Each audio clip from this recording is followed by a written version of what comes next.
Visayas, Mindanao at buong mundo. Ngayon ay Biyernes, July 26, 2024. Ako si Barbie Mulak at ito ang Balitang A to Z. Gawin nyo lahat. Buksan yung pagpasok, gawin nyo hanggat maaari kung kaya nyo buksan. Mga eskwelahang sinalanta ng Bagyong Karina, lubog pa rin sa baha. Pero school opening sa Lunes, tuloy pa rin hanggat kaya ayon kay Pangulong Marcos. Mga residente sa isang barangay sa Bukawe, Bulacan, hindi pa rin makabalik sa kanilang bahay dahil sa hanggang bewang na baha. Public school teachers na natenga sa entry level, may pag-asa ng ma-promote. Implementing rules ng batas, pirmado na.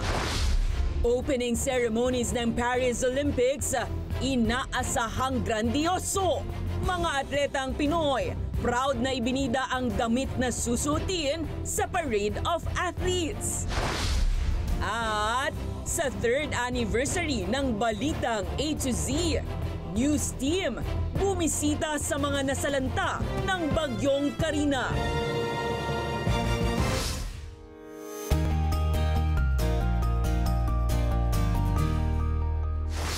Magandang gabi, pambungad sa ating newscast. Pasukan na muli ng mga mag-aaral sa public school sa Lunes, July 29. Pero lubog pa rin sa baha ang maraming paaralan. Habang patuloy ang paglilimas sa mga sinalantang eskwelahan, sinabi ni Pangulong Ferdinand Marcos Jr. na hanggat kaya, tuloy pa rin ang school opening. Ang Balitang A to Z ni Ian Maghanoy.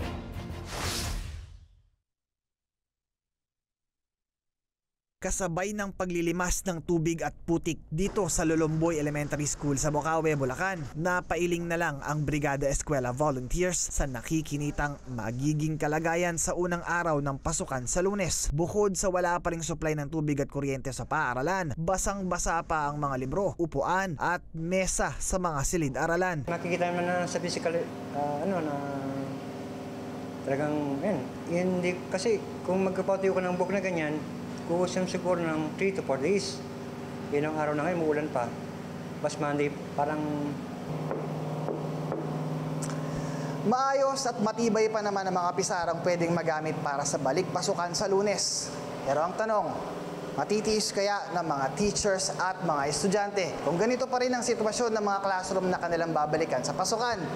Kaya ang hirit ng Teachers Dignity Coalition, baka pwedeng pahabain pa ng 1 linggo ang Brigada Eskwela at i-postpone muna ang pasukan sa Lunes. Ngayong marami sa mga classroom ay ganito ang sitwasyon. Sa pahayag, umaasa si Teachers Dignity Coalition Chairman Benjo Basas na pakikinggan ni na President Ferdinand Bongbong Marcos Jr. at Education Secretary Sonny Angara ang kanilang rekomendasyon dahil may mga lugar na nasa ilalim pa rin ng state of calamity. Pero ang tugon ng Pangulo, tuloy ang klase sa Lunes. Gawin nyo lahat.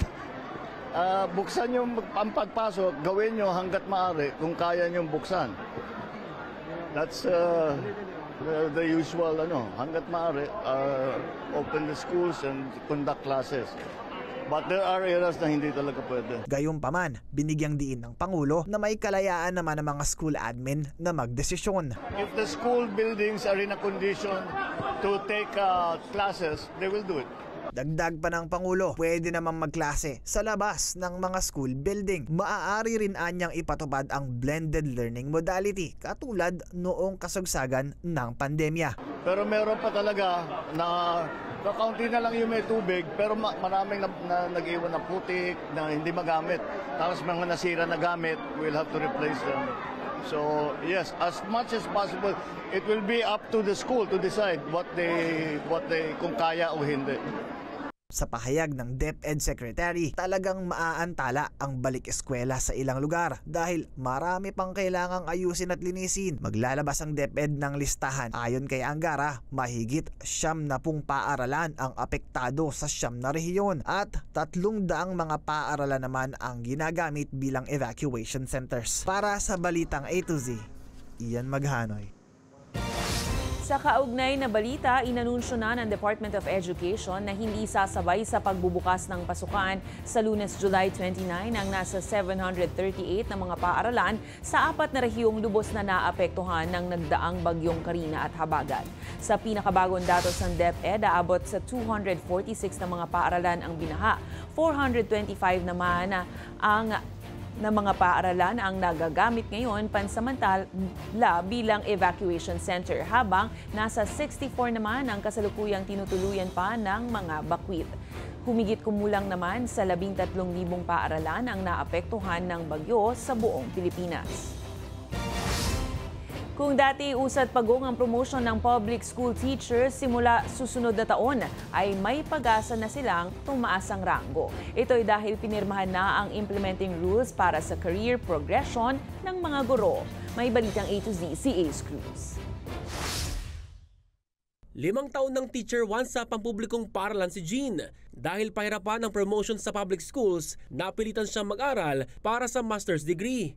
Medyo nakakalungkot before kasi nga, yun nga, dahil nga sa dami ng mga teachers na tumatanda na teacher 1 pa din, and may mga nagsisialisan pa nga po, nag-work abroad for to find more bigger opportunity dahil nga po sa medyo hindi po ganun, paano ba natin sabihin, medyo mababa po ang sahod. Hindi anya biro ang gastos para sa graduate degree, pero kailangan niya itong gawin kaysa mapag-iwanan. Actually, napakalaking halaga po para sa amin. Kasi po medyo malaki rin po ang difference. Ilang libo din po yung difference ng salary from T1 to T2. So, napakalaking tulong po nun para ma-sustain po namin and ma-provide namin yung mga daily needs po namin. Good news para sa gaya ni Teacher Jean na matagal nang nasa entry level dahil pinirmahan na ng Department of Education sa pangunguna ni Secretary Sani Angara ang implementing rules ng Executive Order 174 o Expanded Career Progression for Public School Teachers na ipatutupad na sa susunod na taon. Hindi na po siya time-based o antayan. Wala na yung sinasabing nung earlier speakers na natural vacancy, hopefully. Hindi ito position-based.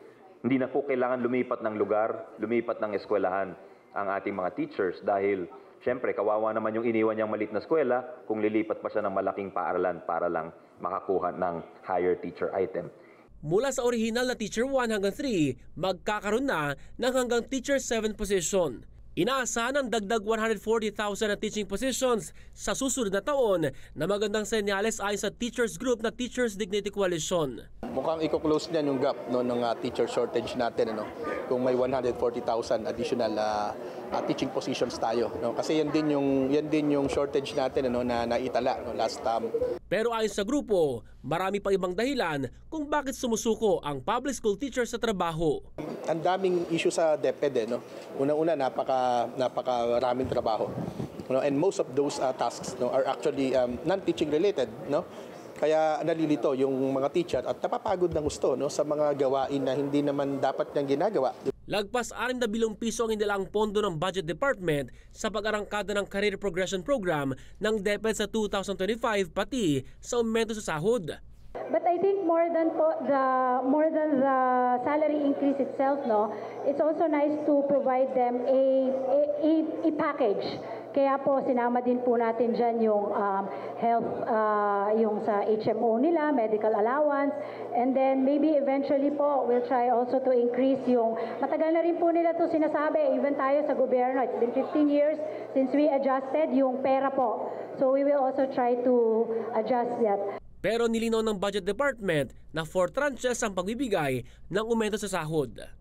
Para sa Balitang A to Z, Ace Cruz.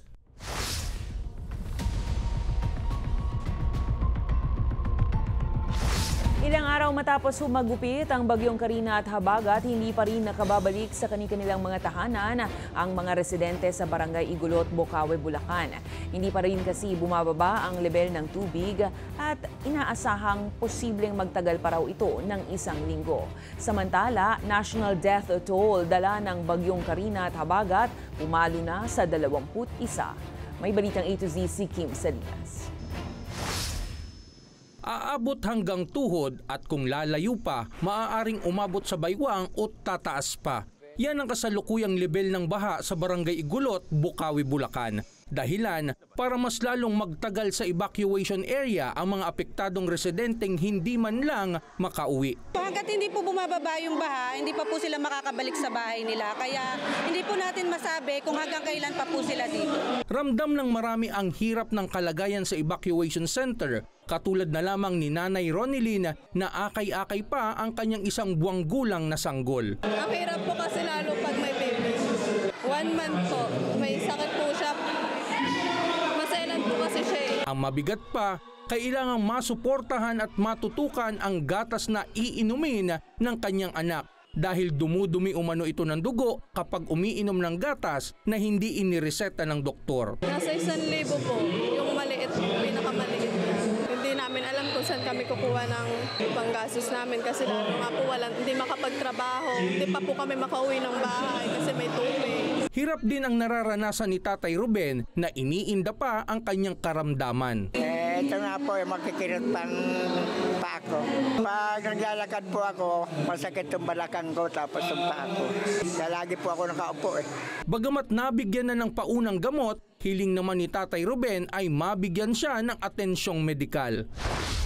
Kaso nga, ang problema, magtatagal pa raw ang baha sa kanilang lugar.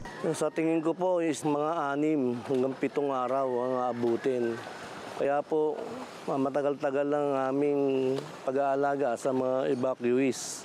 Pagbibigay ng tulong sa pagkain, hindi man po namin kayang sustain lahat ng pagkain ng evacuees. 99%, ilang bahay lang po ang hindi nalubog dito, itong bagyong Karina po na to. Samantala, sa latest na pagtataya ng otoridad, aabot na sa 21 ang nasawi dahil sa nakaraang kalamidad, habang pinaghahanap pa ang 5 nawawala.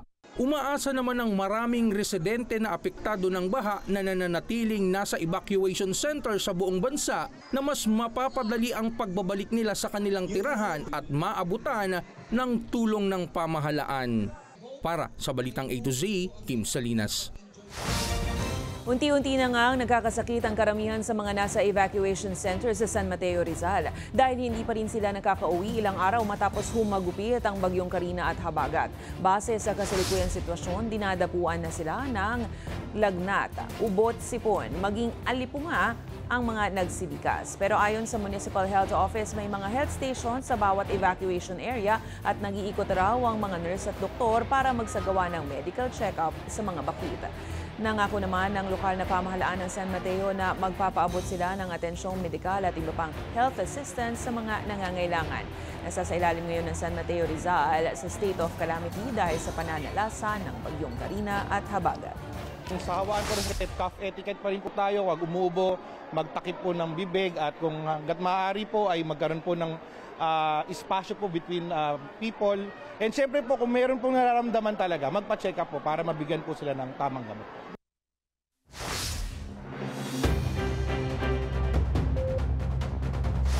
Good news mga ka-A to Z, magkakaroon po ng bawas presyo sa produktong petrolyo sa susunod na linggo. Batay sa abiso ng Department of Energy, nasa 1 peso at 3 centavos ang tapya sa kada litro ng gasolina. 96 centavos naman ang bawas sa kada litro ng diesel at 94 centavos sa kada litro ng kerosene. Epektibo ang bawas presyo sa Martes at 30 ng Hulyo. Sa iba pang balita, isa ka rin ba sa nakapansin sa pagpapalit ng signage? Pinatatanggal na ni Makati City Mayor Abby Binay ang mga ipinaskil na street sign na Hill Tulog Avenue sa Makati City matapos gamitin pala para sa isang advertising campaign. Ayon sa Mayora, hindi dumaan sa kanya ang permit. Humingi rin ito ng paumanhin sa publiko at sa pamilya ng dating Senate President Hill Puyat, habang pananagutin naman daw ang sinumang nasa likod nitong gimmick na ito. At mamaya, panoorin ang handog na serbisyong publiko ng Balitang A to Z sa mga nasalanta ng bagyo. Abangan ang kumpletong ulat sa pagbabalik ng Balitang A to Z.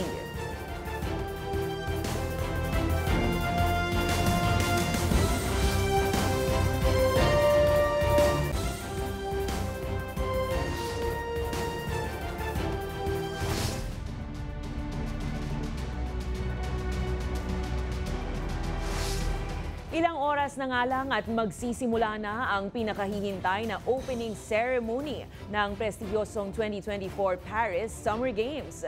Ito ang kauna-unahang pagkakataon sa kasaysayan ng Olympic Summer Games na sa labas gaganapin ang pagbubukas ng palaro at hindi sa loob ng stadium.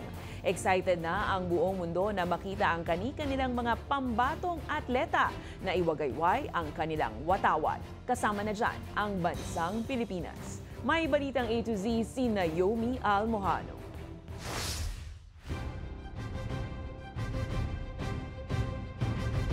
Matapos ang ilang buwang pagsasagawa ng flame lighting at torch relay sa mahigit 400 syudad kabilang ang 65 stopover cities at puspusang pagpapaganda ng Paris para sa mga delegasyon at supporters sa wakas, masasaksihan na sa July 27 ganap na 1:30 ng umaga sa Pilipinas. Sanayang parade of athletes, hindi sila maglalakad, kundi paparada ang nasa 10,500 atleta mula sa 206 na bansa, sakay ng nasa mahigit 70 bangka. At isa-isang babagtasin ang Seine River na dadaan sa mga official games venue at ang popular na atraksyong Eiffel Tower. It's a win din para sa Olympic fans at supporters ng mga atleta dahil ayon sa Paris organizers, nasa 80 malalaking screens at malalakas na speakers ang nakalagay na sa paligid ng syudad at games venue para maranasan ng publiko ang ikangay magical atmosphere ng Olympic Games. Samantala, ipinasilip naman ni Pinay gymnast Alia Finnegan ang itsura ng Olympic Village kung saan namamalagi ang bawat delegasyon ng iba't ibang bansa. Sa entrance pa lang nito, makikita ng iba't ibang watawat na nirerepresenta ng mga atletang kalahok. Feel at home rin ang mga atleta sa mga pasilidad na makikita sa Olympic Village. Meron ding mga services na talagang magbibigay ng king and queen treatment sa bawat atleta. Andyan din ang malawak na dining hall na mag-o-offer ng masusustansya at iba't ibang klaseng pagkain para sa lahat. Habang tanggal stress at pressure naman sa fun activities na meron sa Olympic Village gaya ng pagbe-bake ng baguette na sinubukan din ng ating mga atleta. Resilient like the sun, iyan naman ang tema ng barong na susuotin ng mga atleta ng Pilipinas sa Parade of Athletes. Sinasalamin ng sinag barong ang katapangan at katatagan ng mga atletang Pinoy. Dinisenyo ito ng award-winning fashion designer na si Francis Libiran. Hango ang disenyo sa tattoo patterns ng Pintado Tribe at sinag ng araw sa imahe ng tila isang protective armor shield na may kulay ng watawat ng Pilipinas. Ang Open Italia sa kabila ng hirap na kanilang pinagdaanan para makapasok sa prestihiyosong palarong ito. Para sa Balitang A to Z, Naomi Almojano.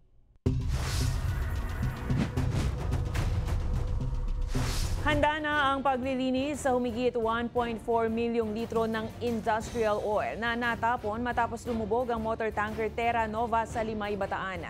Dumating na nga ang kinontratang towage and salvage company na Harbor Star Shipping Services na magde-deploy ng tugboats. Yan ay para magsagawa ng retrieval sa naapektuhang bahagi ng katubigan. Ayon sa Porta Vaga Ship Management, hinihintay na lamang na bumuti ang panahon para masimulan naman ang pagsisipsip sa natapong industrial oil sa karagatan. Habang nakikipagtulungan naman daw ang kumpanya sa lokal na pamahalaan para agarang maaksyonan ito at sa mga tulong na kakailanganin, partikular na sa mga maapektuhan ng tumagas na langis. Ginagawa naman po namin ang lahat para po matulungan ang mga kailangang tulungan po. So right now po, actually kahapon po nagpadala na po ako ng team po para din po kausapin ang mga local government units po para malaman din po kung ano yung mga kailangan namin i-address sa local government po. Nanindigan si Senator Riza Ontiveros na itutuloy pa rin sa darating na Lunes, July 29, ang pagdinig para imbestigahan ang ilegal na operasyon ng Pogo. Sumipot man o hindi si suspended Bamban Tarlac Mayor Alice Go. Ayon sa mambabatas, hindi lang naman si Go ang target ng kanilang pagsisiyasat, kundi ang buong industriya ng pogo na nagdala umano ng samot-saring krimen sa bansa. Kabilang sa mga inimbitahan sa susunod na pagdinig ay ang PAGCOR, PNP, PAOK, Anti-Money Laundering Council, Office of the Solicitor General at Philippine Statistics Authority. Iginiit din ng senadora na tuloy pa rin ang Senado sa pag-iimbestiga. Ito'y kahit na tuluyan nang ipinagbawal ni Pangulong Bongbong Marcos Jr. ang pogo sa Pilipinas. Dagdag pa ni Ontiveros, kailangan pa rin mapanagot ang ilang mga institusyon ng gobyerno na umano'y nakorap ng mga pogo nang sa gayon ay makapagsulong ang Senado ng nararapat na polisiya laban dito. Hindi na nagtaka si Senator Ronald Bato de la Rosa na kasama ang kanyang pangalan sa listahan ng mga umano'y suspect sa iniimbestigahan ngayon ng International Criminal Court o ICC hinggil sa war on drugs ng nakaraang Duterte administration. Anya, tila wala na raw bago rito dahil taong 2016 pa siya ipinupukol sa isyong to. Una nang inihayag ni dating Senator Antonio Trillanes IV na kabilang si Bato sa investigasyon.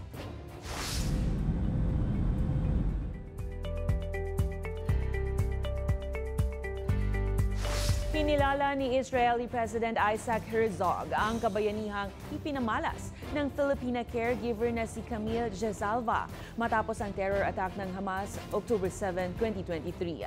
Kasama ang istorya ni Jezalva sa best-selling book na One Day in October na naglalaman ng 40 kwentong inspirasyon sa gitna ng krisis. Pagbabahagi ng kanyang kwento, hindi iniwan ni Jezalva ang 95-year-old na boss sa kasagsagan ng pag-atake ng militanteng grupo. Ayon sa Embahada ng Pilipinas sa Israel, lalong pinagtibay nito ang malalim na pagkakaibigan ng Israel at Pilipinas. Sa aming pagbabalik sa ating ikatlong anibersaryo, Balitang A to Z, nakibonding at bayanihan sa Bulacan. Manatiling nakatutok, kayo ay nanonood ng Balitang A to Z.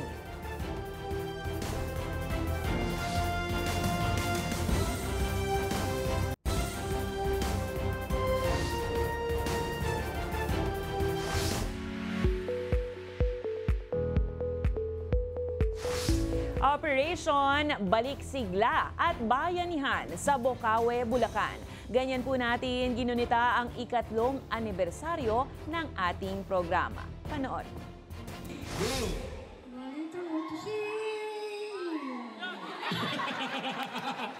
Sa ikatlong anibersaryo ng Balitang A to Z, dumayo ang ating news team sa mga ka-A to Z natin sa Bulacan na nasalanta ng bagyo at habagat. May pa-breakfast na lugaw, mga inumin at tinapay.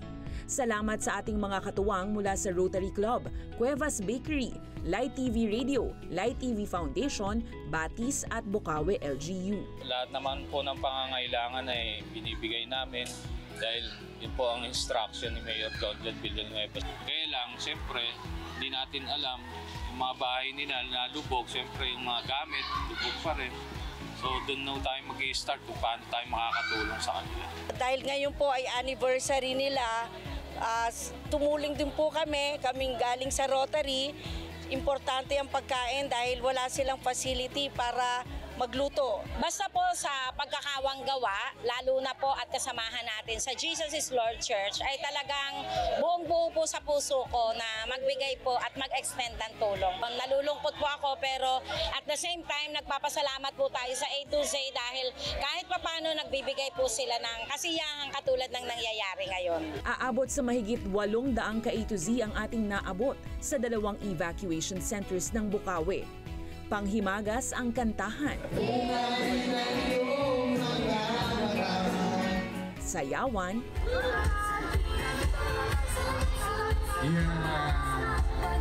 At mga palaro. Ang galing mo, piling ko mananalo talaga tayo. Piling ko rin. Bata, matanda, kumpleto tayo sa pakikisaya.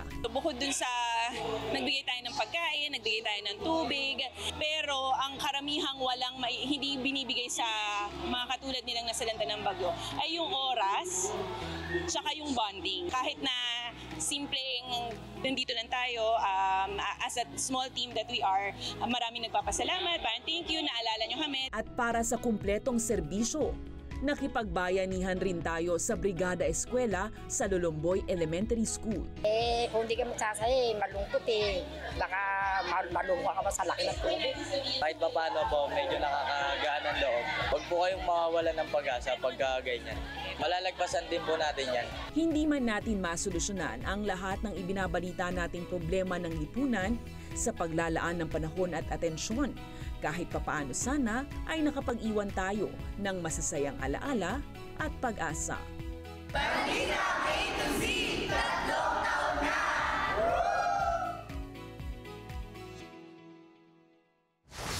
Isang makabuluhang anibersaryo po sa atin mga ka-A to Z. Kung kayo ay may kwentong kakaiba, mga kwento ng pag-ibig o storya ng inspirasyon at pag-asa, maaari nitong ibahagi. Sumali sa ating Facebook group na Balitang A to Z. Panoorin ang replay ng ating programa at sundan ang ating social media pages, hanapin ang Balitang A to Z. Ang ating pabaong quote of the night ay mula sa isang snowboarder na si Mark Carter. Sabi niya, sa gitna ng madilim na kalamidad, kaya pa rin ninuman na magdala ng liwanag ng pag-asa. At yan ang mga balita at impormasyon, mga kwentong may dalang inspirasyon na tinutukan ng Balitang A to Z. Ako po si Barbie Mulak, maging maalam, makialam. Magandang gabi sa iyo, Pilipinas. Ingat po kayo. Happy weekend!